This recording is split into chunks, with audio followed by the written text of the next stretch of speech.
A motorist answering their phone while driving causes a fatal accident. Today is Wednesday, August 21st, and this is 570 News on the Go, brought to you in part by NorthCentralPA.com. Sunny today with highs in the low 70s. One person was killed and a second person injured in a motorcycle accident on Route 11 in Montour County in front of Reeland's Harley-Davidson. 52-year-old Franklin Persing of Berwick was attempting to pull his motorcycle into Freeland's when his bike was struck from behind by a car. WBRE reports the driver of the car said their phone rang. They looked over, picked it up off the seat, and answered it when they realized they were unable to stop for the motorcycle in front of them. 36-year-old Ruth Persing, a passenger on the motorcycle, died at the scene. Franklin Persing was transported to the hospital with serious injuries. A search is underway for a missing Sunberry woman. 20-year-old Rukiban Prajapati was last seen Tuesday morning after her parents called police and said she had never arrived to the family's place of business. She had been on foot to deliver a meal to a family member.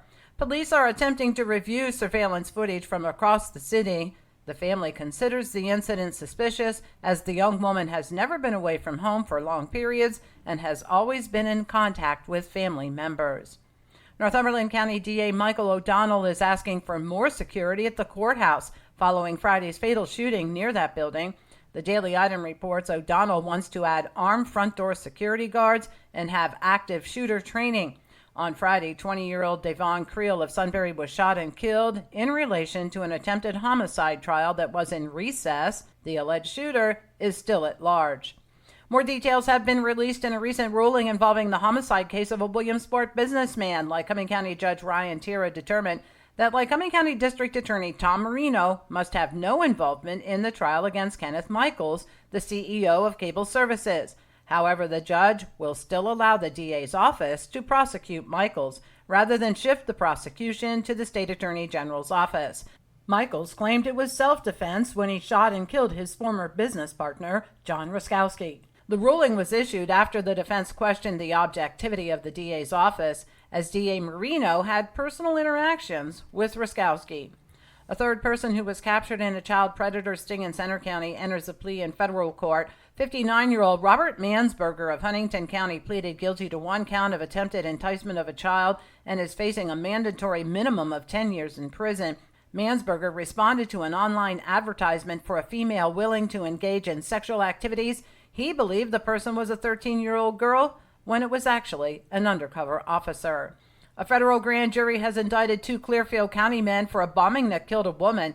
Clint Adelman and Chris Neveling, both 47, allegedly made the bomb that was delivered to the victim's apartment. The bomb detonated and the victim was killed. The explosion also caused significant damage, including a fire, and it almost completely leveled the building. According to the indictment, the woman had allegedly refused to pay for drugs sold to her by Adelman, an accused meth dealer. The law provides a sentence of up to life in prison. And the State College Regional Airport announces new flight routes. The airport is expanding its flight schedules by adding more nonstop routes to major hubs in Philadelphia, Chicago, and Washington, D.C. The flights have been expanded to accommodate the high passenger volume due to Penn State's move-in and football season.